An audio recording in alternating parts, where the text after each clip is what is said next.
Aloha aina, ano ai, velina kako. Welcome to Free Hawaii News, brought to you by the Koani Foundation, presenting Hawaiian perspectives on a broad range of topics and issues affecting the Hawaiian Islands, the Pacific, and the world. Your hosts for Free Hawaii News are Leon Kaulahau-Siu, musician, composer, diplomat, and political analyst, and Hinaleimoana Wong, Kumu hula filmmaker, cultural and Hawaiian language preservationist, and community leader. And now, Free Hawaii News. Ano ai me ke aloha ia kākoa pauloa e ko Hawaii nei pai aina puni. Mahalo anui ke hui ana o kākou o wau no o Kumuhina. And my name is Leon Kaulahau-Siu, and we welcome you to this episode of Free Hawaii News. There have been some new and very significant developments in the Red Hill fuel spill disaster. In a letter dated July 8th, the Board of Water Supply informed the Environmental Protection Agency and the Department of Health that polynuclear aromatic hydrocarbon, or PAH, has been detected in samples collected at the IAL wells in both May and June of this year. While PAH occurs naturally in coal, crude oil, and gasoline, its detection indicates that a plume of contamination is moving from the Red Hill aquifer to the IAL wells, contaminating them. We have with us in our studio Oahu water protector and longtime clean water advocate Wahine Koa Healani Sonora Pali to explain to us what is going on and just how serious the situation is. Aloha, Healani. Aloha, Leon. Thanks for having me. Well, mahalo for coming. Healani, could you bring us up to date a little bit about what is going on, about this new finding and what it means to us? Yeah, so this actually started in May, and luckily what happened with the IAL well was, in an abundance of caution, the Board of Water Supply actually shut down the IAL well in December of 2021.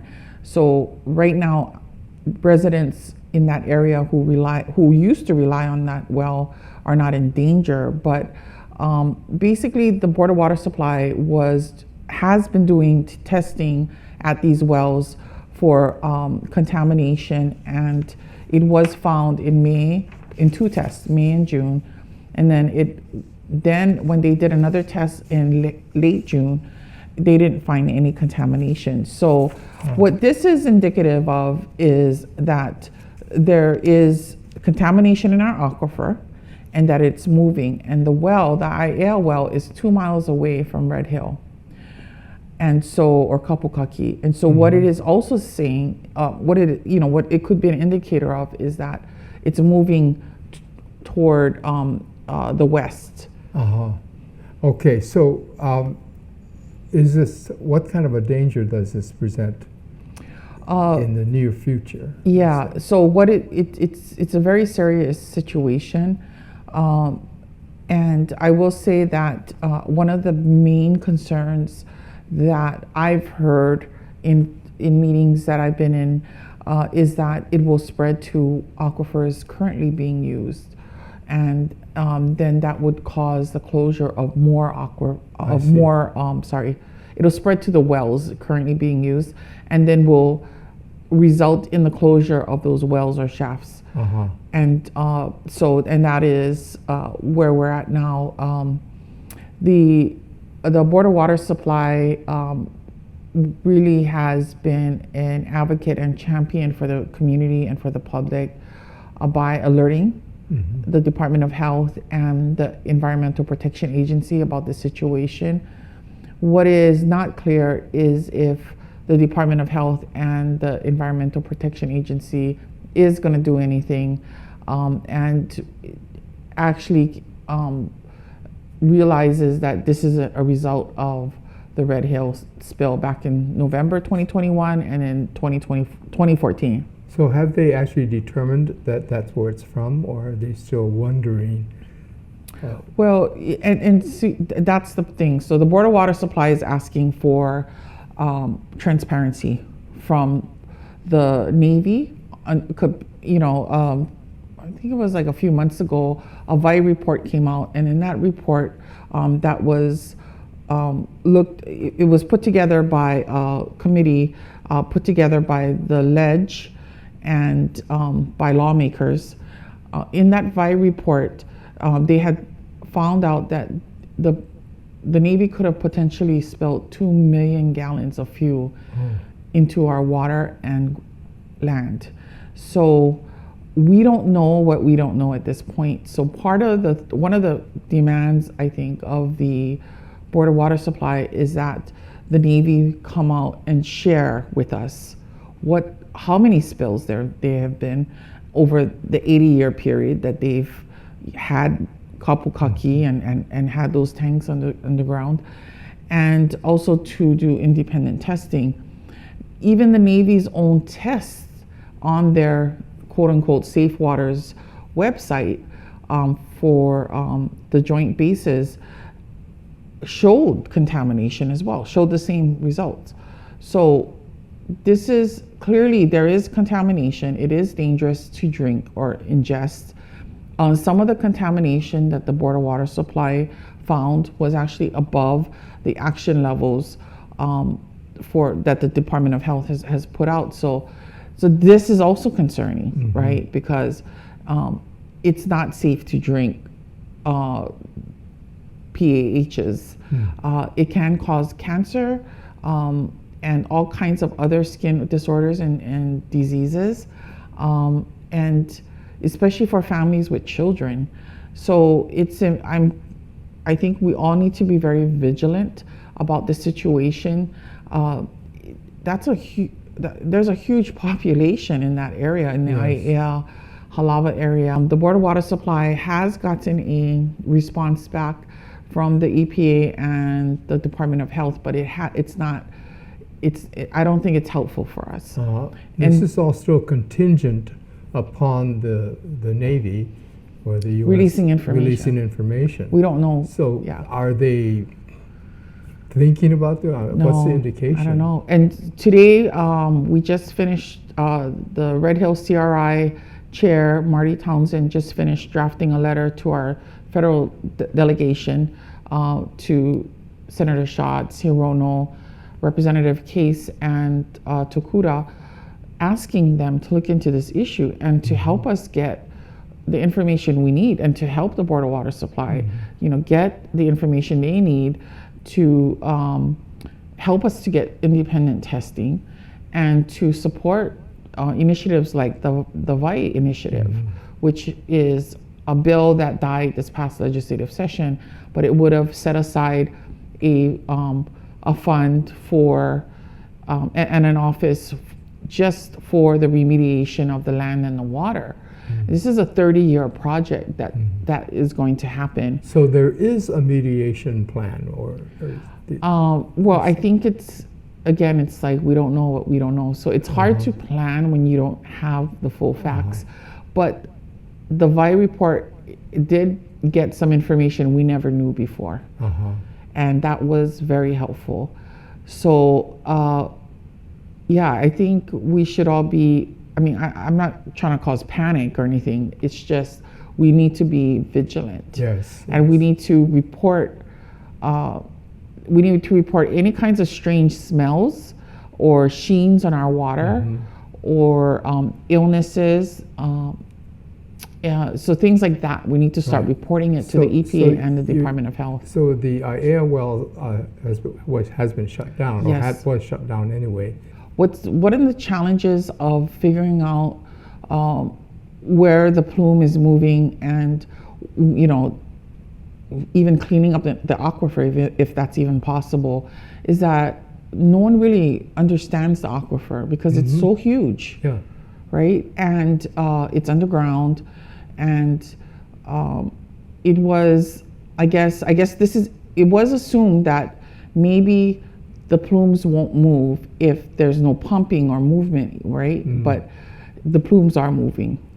So, and we don't know how many plumes there are. We know at least one plume, but again, it's just Yeah, like we don't. For people who don't understand an aquifer, could you describe? It's not like a big lake or a pool under the water, right? It's a big And actually, the porous- Hawaiian word for aquifer is moana, which is the same word for ocean, right? Moana lua, Yes. which is the second ocean, and that's where our main aquifer is, right? That's where our main water source is for the largest part of our population on this island. There's over 1 million people, but basically, it's like a big bowl that's under our island, and this is really simplifying it.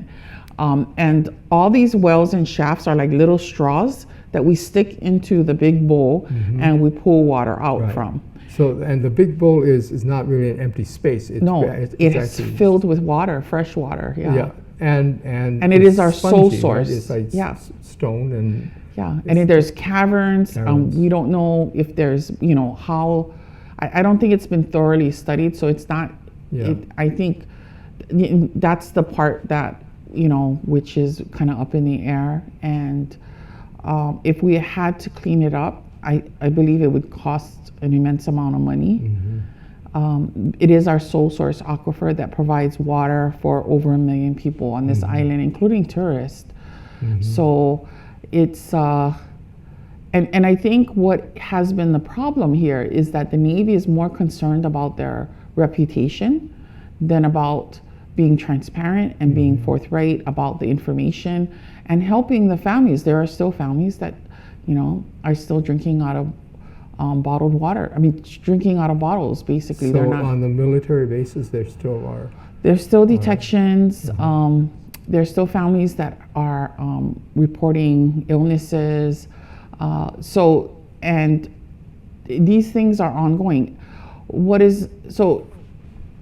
And it's hard to trust the Navy to provide us with the correct information because of past history with them from 1893, from the overthrow, and to now when they basically lied to their own servicemen and women about the water after the spill in November of 2021, and they said it was safe to drink, and they drank it. Yeah.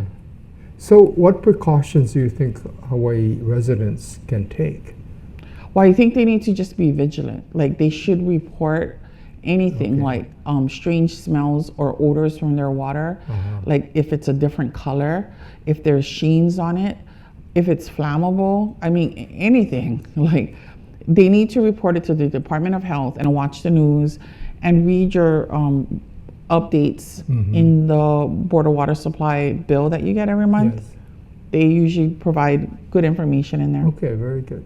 So that's great that we can actually trust our Board of Water Supply. Yes, thank goodness. Yes. And unfortunately, all they can really do in these situations is operate on an abundance of Caution. caution and close wells if they think that it could be or it is contaminated. Yes. Without the information from the Navy about what spills have happened, how many times over the 80 years that they've been there, it's very difficult to navigate forward. Right. And over 1 million people are depending on this water. Yes, yes. Well, we really appreciate your coming in to share this with us. And it's really great that our people at least have some understanding or some knowledge about what's going on, so that we can, like you say, be vigilant about this. Mahalo. Lately, there have been a lot of discussion on social media regarding tourism, as well as outsiders moving to Hawaii to live. There are those who want tourism stopped altogether, and no non-essential outsiders allowed to move here. This was seen especially during the time of COVID. Others advocate a more measured approach, and some are fine with the way things are currently and have been for decades. One thing we do know is that these conversations are not going away anytime soon and are only in fact going to get louder. To help us sort through this today, we have in studio with us Kumu Ramsey Tom.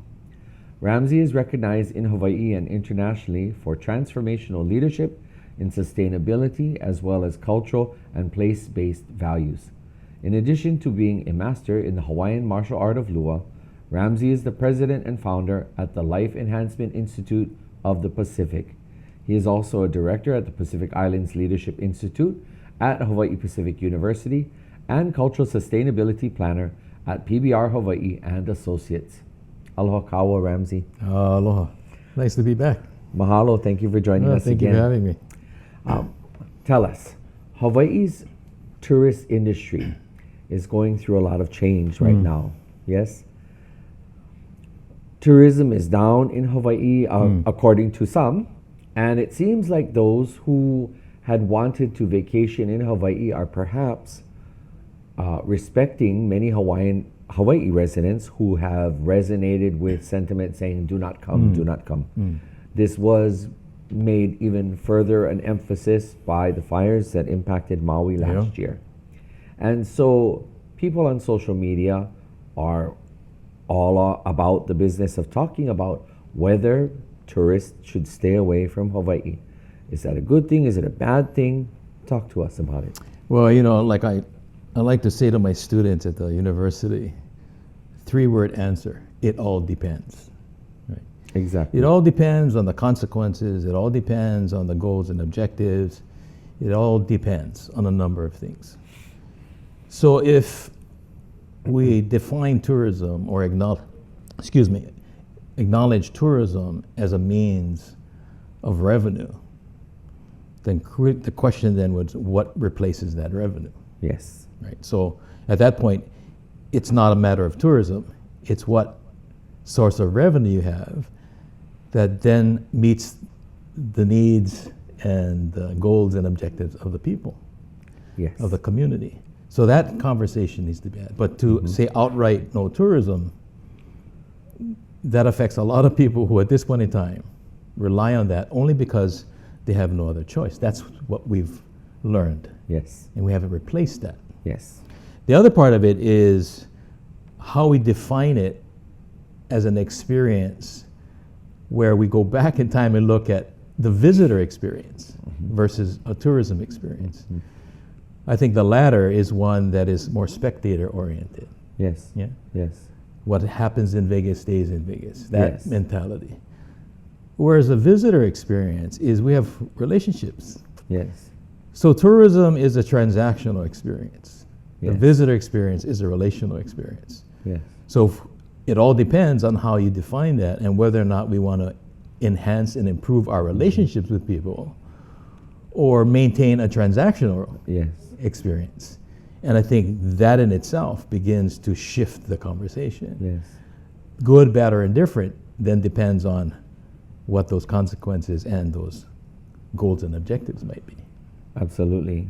And so what you have just said to my ears, I heard you say that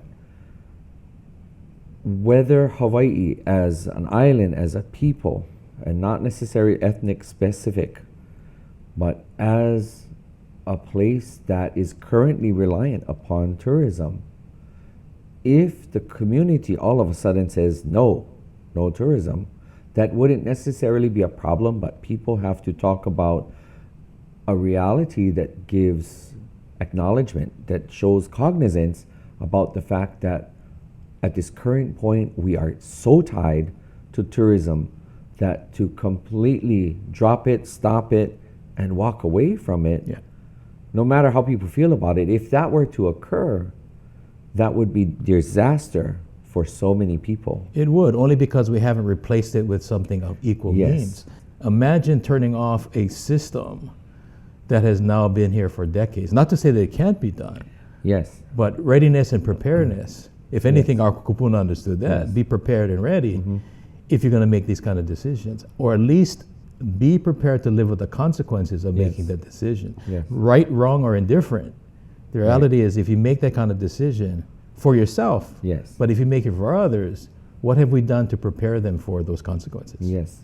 When we look at tourism, how different does this look from the early days of tourism in Hawaii, before hotels were built where tourists would actually come to stay in homes of Hawaiian families Right. and experience what ohana means to Right. these families Right. and other kinds of visits of that nature when people came here to Hawaii. What do you think? How would you characterize the difference back then till now? Visitors always came to Hawaii, whether it was on a canoe or a boat. The question was, how long did they stay, Yes, and who did they stay with, and what Yes. resources? yes, As a visitor, if you came to Hawaii and you didn't have some place to stay, it was our custom to make sure that Yes. you had one holiday. Yes. You had some place to sleep, some place yes, to eat. yes. That developed a long-term relationship. But it wasn't until the shipping lines and the business said, we cannot have our business clients staying with people. Right. So they created the first hotels. And that redirected people from staying with people. But even then, those people that came to the hotels started building relationships with the workers in the hotels. Yes. Hey, you know Auntie on the third floor? You got to come back see her because she Yes. could take you to her house, Yes. right? Yeah. So we built relationships even then. So oddly enough, the recent Airbnb experience, homestays, is actually much more consistent with the visitor experience of the past. And at the risk of repeating myself, when we moved from the visitor relational to the tourist observational, right? Yes. Stand behind the stanchion, take pictures, but no Yes. engagement. Yes. That's when it shifted. And Yes. at that point, so did the revenue share. There was no more sharing. My ohana didn't benefit when you came to my hale. Yes. Now I have to go over there. You take all the kala and then go someplace else. Yeah. So if that doesn't change, if that's the same system that this is seen as a revenue development program for external forces, then it's going to remain the same. So if we don't go back to that, and I think Airbnb and others were trying to do that, Yes. whether they knew it or not. Yeah. As a people, our culture, our language, our worldview of who we are as Kanaka have been severely impacted You know? over the last couple of generations. Right. And therefore, when we look at no matter what kind of visitor experience, no matter this concept called tourism, whether they come and have that personal contact or even others coming, what is our capacity? What is our ability as a people to be that Hawaiian, to be those Hawaiian families, to be that cultural Hawaiian? And we are severely taxed now to be that. When it comes to tourism dollars in Hawaii, is it possible that something would successfully force Hawaii to redesign its economy so it's not based solely on tourism? Yeah, I think the answer is yes. But I think we have to raise the ceiling a little bit. And I borrow from Buckminster Fuller that says you can't really change something directly, but by creating a new condition that makes the previous situation obsolete. So for us to think about changing tourism is a very different thing than creating a condition that is an alternative to what we know as tourism. And oddly enough, that's almost the definition of Ho'oponopono, right? We're not trying to fix something bad. We don't need better bad, right? How do we create something that is preferred and that actually achieves the goals and objectives? So to try to retrain tourism to be Hawaiian, right, or to be that's a tall order. Versus a community actually saying we're going to embrace the kuleana responsibility of inviting people to visit with us and take on the responsibility rather than relying on an international or an external force for the mechanics behind it. Because I think that's the difference. The industry, tourism, is a mechanical industry, right? Whereas what we do is hosting Yeah. is a relational thing. Yes. Same thing. So I can invite people while the industry is marketing to people. Part of our challenge as a destination is that once every other beach destination took on the same practices that we did, Mai Tais, umbrellas, leis, etc., all of a sudden we lost whatever appeal it was that allows someone to get on a plane, travel 5 hours, and previously 2 weeks on a plane or on a ship, what we did was we lost our attraction. And how do we know that? The more money you spend marketing yourself suggests that the original appeal has been lost. So how do we distinguish ourselves from others? And if it's not aloha, and it's not the way we host people, which is natural to us, then what is it? It's a manufactured, right, experience. And now we have to maintain quality of manufacturing. One of the worst aspects of the way tourism has been operating here in Hawaii for so long is that none of the profits from tourism, at least the major profits, they don't stay in Hawaii. Right. The profits leave our islands because the tourist industry is owned by foreign US and other corporations, and you know, if that can be changed, how would you think that we could do it? Well, I think you're speaking to an underlying issue that has affected us in many ways, and that's ownership. Whether it's ownership of a business, if it's ownership of land, if it's ownership of anything that was previously ours, until there is shared ownership, there is no, it doesn't benefit the industry for the local population to achieve a level of economic comfort, right? Because that shifts their labor requirements. If I don't need to work for you, then you don't have any, right? So the pressure is constant that it's not in the best interest of the economy for those who are in servant positions to achieve something greater. So the idea that whether it's poverty, homelessness, or et cetera, that maintains a differential, labor, visitor. So until that changes, right, and we can actually be in a position that we're actually sharing, not counting shares, and that's the difference. I think the economic industry, or the industry that runs this, operates off shares. We are a community that operates from sharing. And so to the point when they have difficulty, and whenever we've had crisis, the community maintains itself because of that sharing mentality, of the natural host that's within us. I own my home.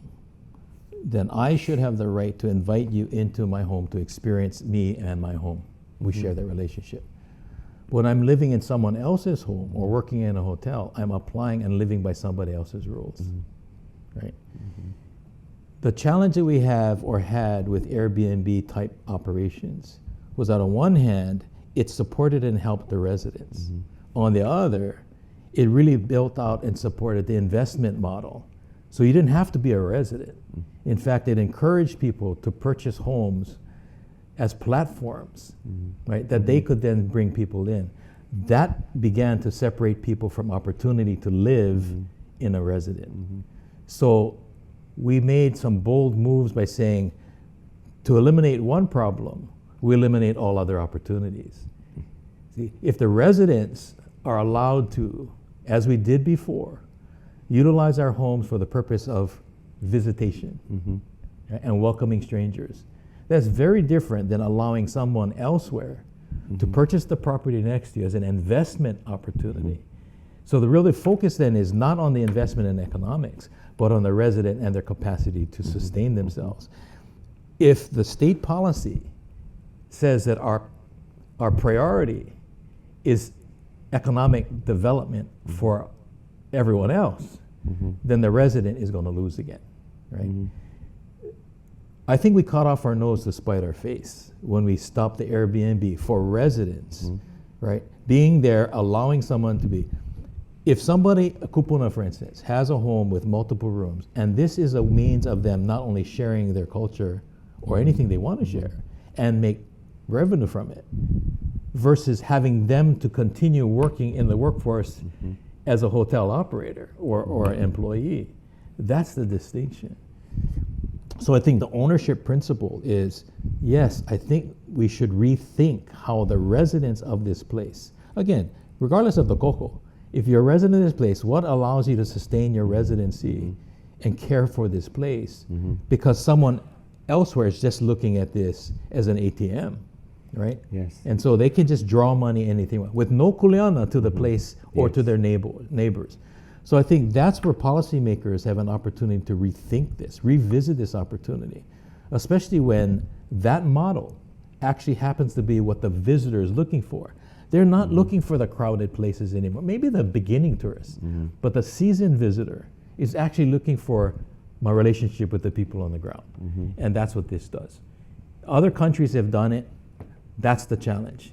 Those are national policies. We in Hawaii have not achieved that level of national recognition.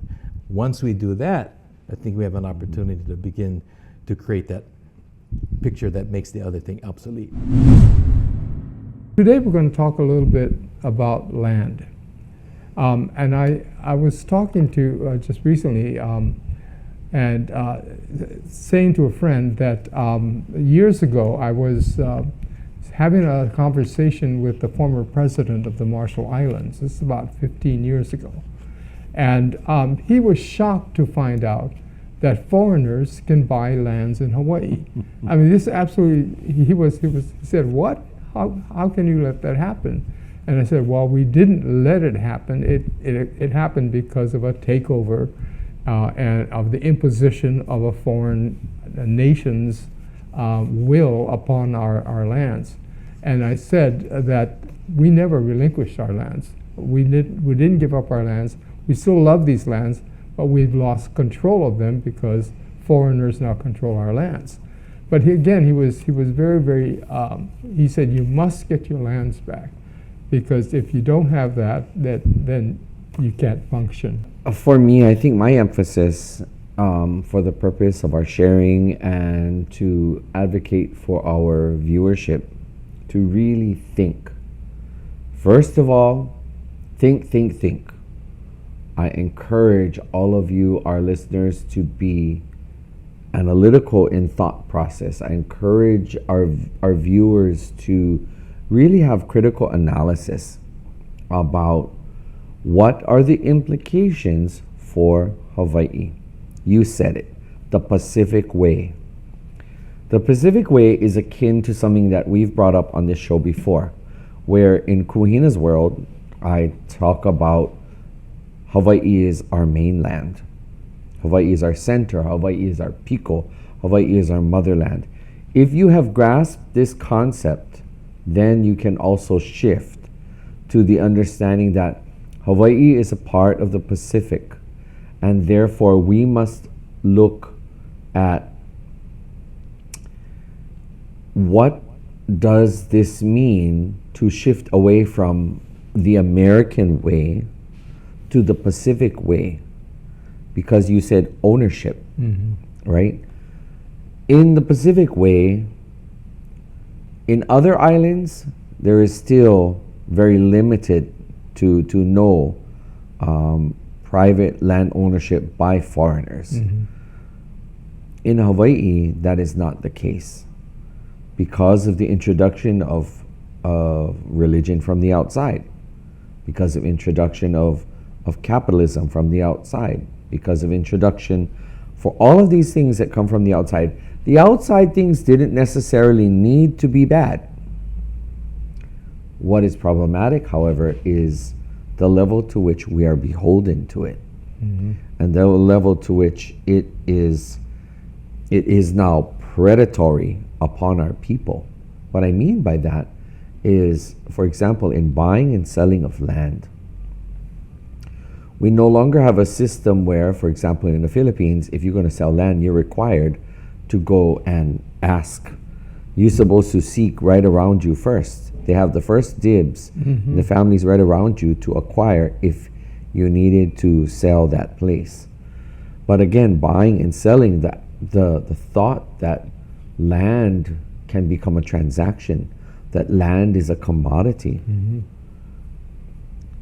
According to our people, the land is our mother. The land is inalienable from us. But in a capitalist world, the capitalist world, it is simply part and parcel of transaction, goods and services in exchange for cash or otherwise. Yes. So again, what you said about Pacific Way is key. Our people need to understand that majority of the woes that we face now, the impact of tourism to Hawaii, the impact of just a constant influx of foreigners, whether they're moving in from the continent to U.S. or other places, the ability of who can buy, who can sell, the topic of affordable housing, all of these things, the elephant in the room that nobody is talking about at a level where it should be is our political status. Yes. Because our political status will impact who can own. Our political status will impact who will receive the financial benefit. How does it become manageable, sustainable, and productive for us? That's key. Yeah. What did you say? Yes, well, I believe that too. The political situation is such that we have been imposed with a foreign government and a foreign power that imposes its own rules, its own land, its own laws on us. And there are some cases going on right now, some land cases brought by people who actually have titles from going back to the original distribution of lands. And they're bringing these titles up, these cases up now, because what we're doing is we're challenging, of course, the veracity of the U.S. laws being applied to Hawaiian lands, because they actually cannot, because again, the United States is imposing a jurisdiction in Hawaii that it has not just no business, there's no lawful right to them imposing this.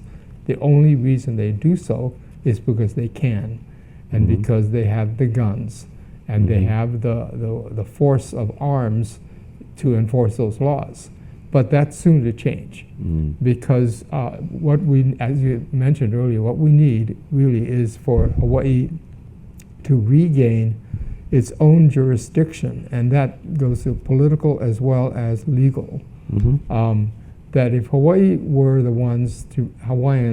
ones to make the decisions about the use of our lands and the ownership of our lands, which were already established by our ali'i, particularly Kamehameha III. When he did the Great Mahele, he was not trying to invite foreigners to buy our lands. He was putting the lands into the hands of the local people. And he was putting ownership into their hands.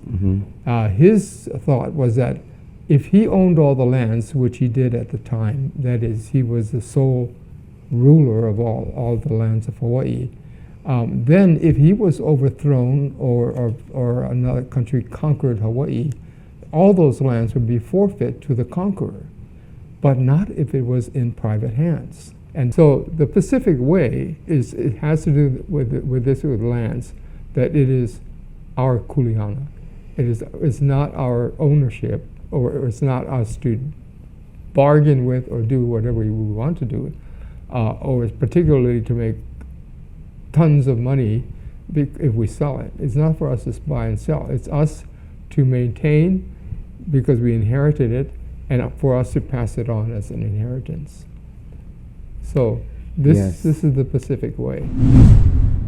Welcome to the UN report, where I give some updates and insights of our interactions at the United Nations and the international community.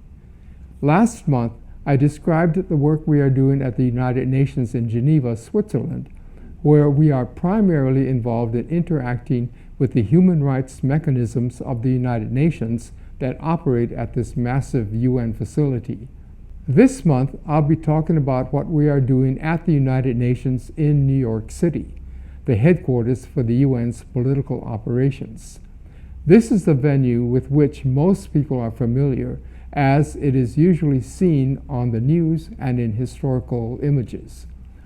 The United Nations was founded in 1946 by 51 countries after going through the devastation of the Second World War. The UN's primary purpose was to settle international disputes through peaceful means in order to avoid another full-scale world war. The second major purpose was to decolonize the world, to create a process through which nations could gain independence from colonial powers. In 1946, 75% of the peoples and nations of the world were colonies of about a dozen colonial powers such as Great Britain, France, Spain, Portugal, Belgium, etc. America too had its colonies, which it euphemistically called territories. Hawaii was included as one of America's territories to be decolonized, along with Alaska, American Samoa, Guam, Puerto Rico, U.S. Virgin Islands, and the Panama Canal Zone. Under the United Nations Charter, the colonial powers agreed to actively assist the people of their colonies and territories to determine for themselves the form of governance they preferred for their nation. The colonial powers submitted about 100 colonies and territories to be decolonized, and the United Nations created a peaceful process requiring education, preparation, and voting for the emergent countries to exercise their right to self-determination. Over a period of about 45 years, about 75 of the countries to be decolonized voted to become independent nations and joined the United Nations as full members. From an original membership of 51, the United Nations now has 193 members. There are 17 nations still on the UN's decolonization list, but Hawaii is not one of them. What happened to Hawaii? Through deception and manipulation of the UN's decolonization process, the U.S. caused the United Nations to reclassify Hawaii from a territory to be decolonized to a state of the United States. The U.S. did the same thing to Alaska. We have been focusing on engaging and petitioning the United Nations because that is where all the nations are gathered. That is where they congregate to discuss international issues. That is where they seek to resolve international issues. Our years of engaging the human rights mechanisms in Geneva has established that the question of Hawaii's political status is an international matter, not a domestic one. Over the years, we have succeeded in shifting from the false narrative of Hawaii, the 50th state of the U.S., to exposing the truth that Hawaii is a sovereign nation in continuity, but under a strange form of occupation by the United States. The UN itself has no power to resolve our issue. Any action taken at the UN on our behalf must be initiated by a UN member or members. The only way we will be able to free Hawaii from the U.S. is with the help of other nations. With the help of friendly nations, we are calling on the General Assembly of the United Nations to review an action that it took in 1959 that erroneously consigned the Hawaiian Islands to the United States based on a false report provided by the United States. The discussion on this matter will engage the UN's General Assembly, the Special Committee on Decolonization, and the Fourth Committee on Decolonization. The good news is that we have found a way for UN member states to raise the issue of Hawaii's independent status without jeopardizing themselves. We have found a way to do so and have created a strategy for implementation. Thus, at this point, most of our work is shifting to the UN in New York, where political matters such as ours are contemplated. With the help of friendly nations sympathetic to our cause, we will be calling on the General Assembly of the United Nations to review a specific action that it took in 1959. Doing so will uncover the fact that the UN was manipulated by the United States into erroneously passing Resolution 1469, a mistake that made the UN complicit in actually depriving Hawaiians of our right to self-determination. The review will trigger the nullification of the United States' claim to the Hawaiian Islands and, by default, restore the Hawaiian Kingdom as the lawful government for the Hawaiian Islands. We expect significant movement in this strategy in the next few months. We are here at Kumu Mana'o. This is the time during our broadcast where I get to share with you my thoughts, my sentiments, my views, but in this case today, I get to share with you a little bit about what I do and what I'm involved in my daily life. So Kumu currently serves as the Ambassador of Culture for the Council for Native Hawaiian Advancement. And in a few days, in this month of September, we will be traveling with our entire team, and we will be putting on our annual Native Hawaiian Convention taking place at the Hilton Waikoloa from September 17th through the 19th. The mission of CNHA is to uplift and empower our community, our Kanaka voices, our sentiments, highlighting the issues that are most relevant and prevalent in our community today. So in addition to centering this year on Hawaii Island voices, we will have a plethora of breakout topics which will include legal cultural protections, small business toolkit breakout, disaster resiliency, Mauna Kea and TMT consultations, water rights, food sovereignty, and much more.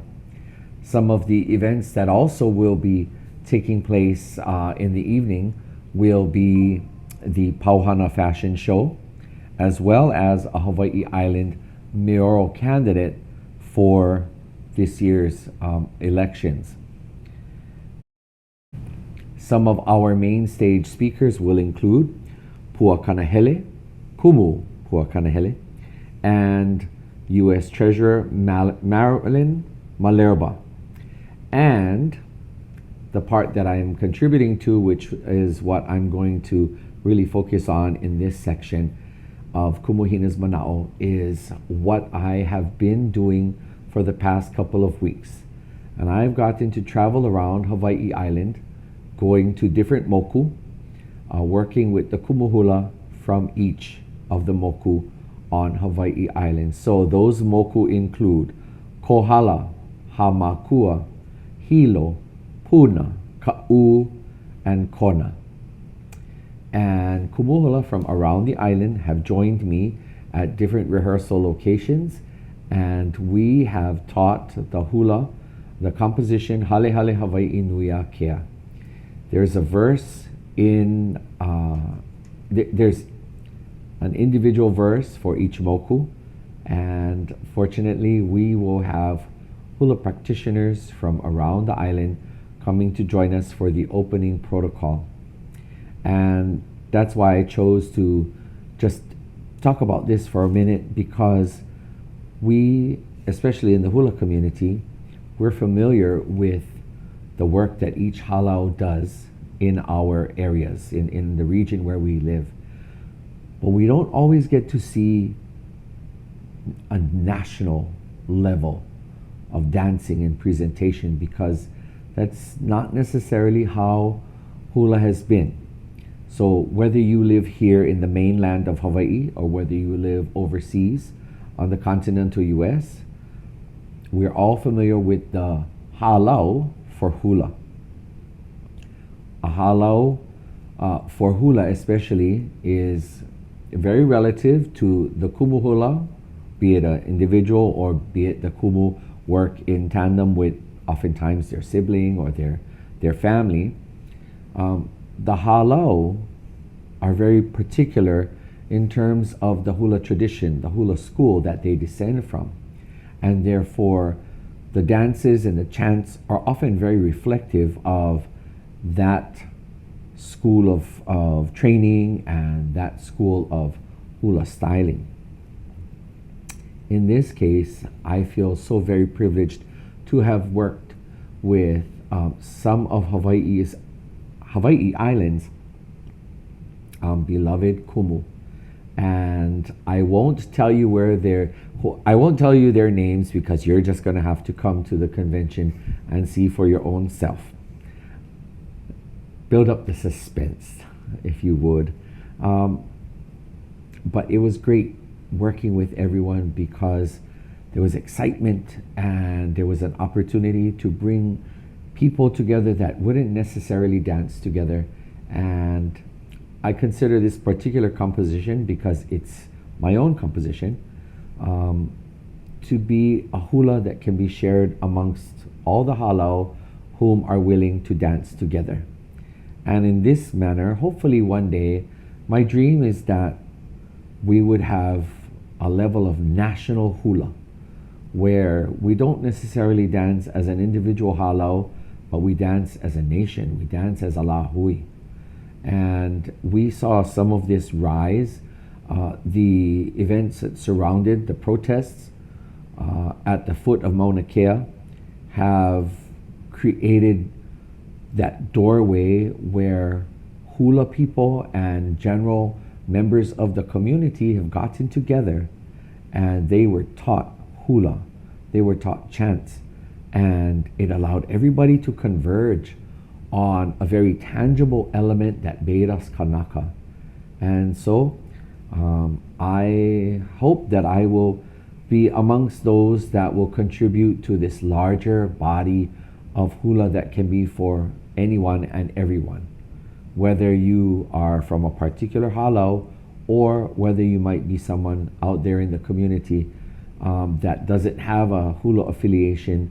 But anyway, I'm sharing with you about the hula that I've had a chance to share with Kumu hula and their halau from around Mokuokeawe, and that I am so excited by. So again, the presentation of this hula, entitled Hale Hale Hawaii Nui Akea, will be taking place at the Council for Native Hawaiian Advancement Annual Hawaiian Convention, which is taking place September 17th through the 19th at the Hilton Waikoloa. You can go to hawaiiancouncil.org for more information, and if you there may be still a window, you'll have to go online and check for coming as a late registrant to the convention. Also, one more thing. When it comes to politics, because it wouldn't be Kumuhina without something that had to do with politics. In Kumuhina's world, Kumuhina, as the one sharing with you, I never ever lose sight of political independence for our people. I have this as a vision, and I hold it in the highest regard, because for me, for all the things that we talk about here on this program, Free Hawaii News, it is ultimately important that we always keep that in the back of our head. Our Hawaii, our country, we come from a people whom were recognized internationally, not only in the Pacific, but around the globe. And as we look at the issues that impact us the most today, we must never lose sight of that possibility and that reality that I believe we should actually work towards. And so, for anybody who will look at something like coming to the Native Hawaiian Convention, this is one avenue for you to interface with people and to connect with some of the issues and topics that we're able to bring.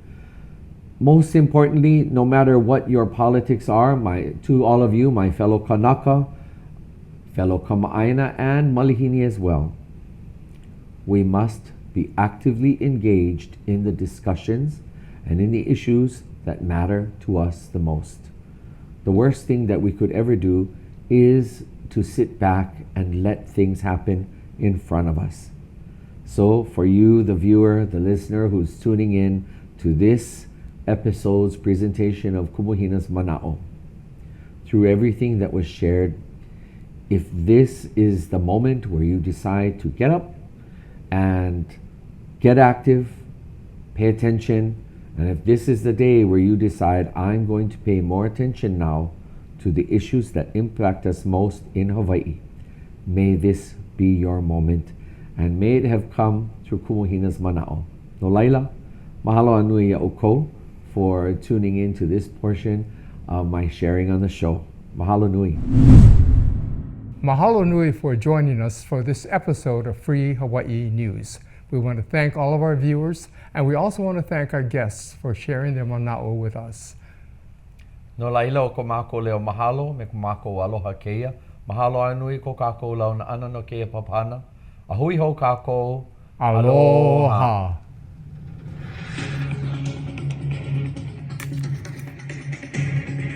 We hope you enjoyed this month's episode of Free Hawaii News. Mahalo for watching.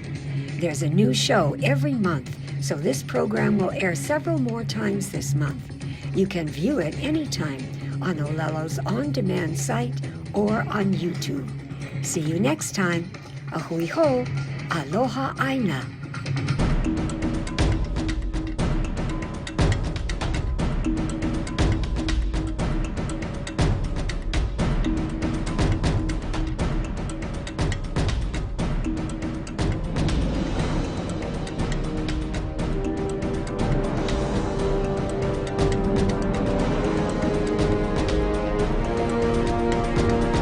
Free Hawaii Broadcasting Network.